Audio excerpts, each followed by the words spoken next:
در مدینه شخص مادرش رو کول کرده بود، رو کتفش آورده بود مسجد النبی نماز بخونه. بعد از نماز مادرش رو کتفش گذاشت رفت پیش پیغمبر، همجور بیدار بود که نباید رو شکم بخوابه، به تو فشار بیاره. گشنه میشد، تشنه میشد، نمیتونست رو به زمین بذاره، همینجور تو شکمش میچرخید. حالا آمدی یه بار کولش کردی، میگه حقش ادا کرده. وقتی به دنیا آمدی 2 سال از شیرش مکیدی، لباس کثیفت شسته بدون که در بینیش بگیره. حالا یه بار کولش کردی، میگه حقش ادا کرده. وقتی مادر و پدر به سن بالا میرسن دلشون نازکتر میشن، کمبود بیشتری احساس میکنن، بیشتر نیاز به رعایت دارن. پیامبر صلی الله علیه وسلم میفرمایند، علما میفرمایند دعای پدر و مادر در حق اولاد مثل دعای پیغمبر در حق امتشه. بترس از دعای مادر و نفرین مادر. این قصه رو گوش بده.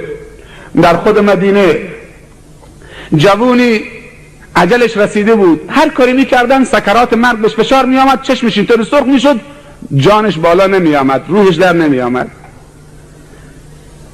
خبر به رسول الله صلی الله علیه وسلم رسید که مادرش نفرینش کرده.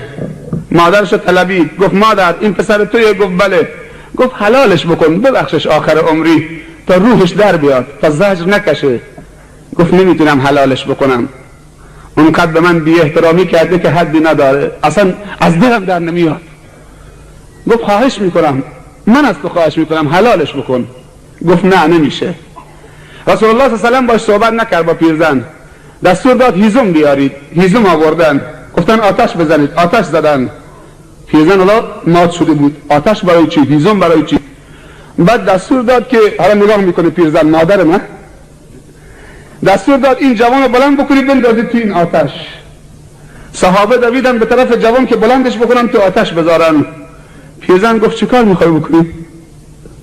اول سکوت بود. آتش زدن، هیزم آوردن، بلند کردن پسرش، جلوش تو آتش. چه کار میخوای بکنید ای رسول خدا؟ گفت تو حلالش نکردی، نبخشیدش. اگر تو حلالش نکنی روز قیامت باید بری تو جهنم بسوزه. من میخوام بلندش بکنم تو آتش بندازمش. همین کار ملائکه میکنن تو روز قیامت. اینجا بود که مادر یک پارچه خودش فراموش کرد و محبت مادری گل کرد، دوید همینجور بچه‌شو تو آغوش گرفت و نوازش کرد و حلالش کرد. عاطفه مادر چقدره، گذشت مادر چقدره، محبت مادر چقدره، شفقت مادر چقدره. پسرش تو آغوش گرفت، سر و صورت و پیشانیش همه بوسه زد و حلالش کرد. تا حلالش کرد روح پسرش هم بالا آمد. چند بار به مادرت گفته ای پیرزن؟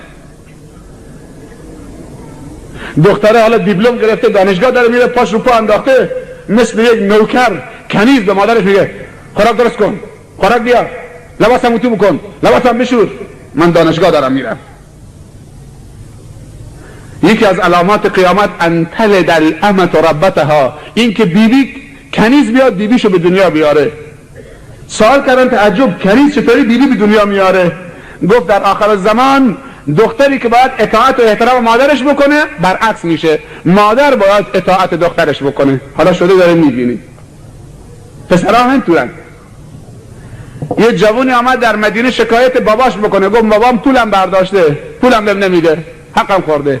رسول الله عصبانی شد، گفت انت و مالک لابیک، اذهب، دیگه از این حرفا نزن، تو و مالت مال باباته. وقتی به دنیا آمدی ساعت هم سر مچت نبود، یه لباس هم پاد نبود، نداشتی. حالا آمدی شکایت بابات کردی که مالم خورده. تو چه کاره هستی اصلا؟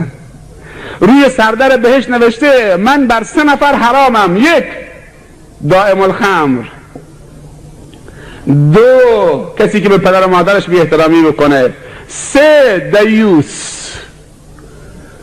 اون 2 تا فهمیدن. صحابه سوال کردن دائم الخمر میشناسیم، حقوق والدین هم میشناسیم، میدونیم چیه. دیوس چه کسیه؟ گفت دیوس کسی که نسبت به ناموسش بی تفاوته. یه روزی در آخر زمان دیاست و دیوسی و بیغیرتی به مردان امت من سرایت میکنه. اینها بدونن که بوی بهشت نمیشنون و رو سردر بهشت نوشته دیوس بر من حرامی، وارد من نمیشی. کسی که راضی بشه زنش آرایش بکنه 7 قلم سرخ و سفید، افراد کلون، لباس نازک، کفشش پاشنه کفشش 1 متر، کروب کروب تو این خیابون. میگه شب صدای در آمد، در خونه، ساعت 11 شبه. گفتم این وقت شب کیه؟ حالا که رفتم یه پیرمرد سرسفیدی دم در ایستاده همجور داره گریه میکنه، تا منو دید انداخت تو آغوشم. گفتم پدرم چی شده، چرا گریه میکنی؟ گفت که پسرم تهدیدم کرده اگر ساعت 11 12 شب آمدم خونه، تو خونه دیدمت، وای بر حوالت کتک مفصلی بهت میزنم. به پدرش گفته اگر تو خونه دیدمت کتک مفصلی از دست من میخورید.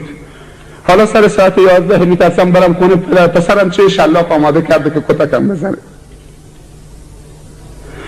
مادری میرفتم پیشش، مسن 70 80 سالشه، رفتم پلوش، تا رفتم پلوش گریه کرد. گفتم چی کار داری مادرم، سفارش کردی؟ گفت که پسرم به من میگه کی سقط میشی، میمیری، خفه میشی، ای پیر زن تا از دست راحت بشم. مادری بوده که زن پسرش به پسرش گفته یا من تو این خونه یا مادرت. مرده هم به زنش گفته تو باشی، مادرم این پیرزن خرف، به خاطر تو، به خاطر تو بیام مادرم تو خونه نگه بدارم، مادرم بره بیرون، تو باشی.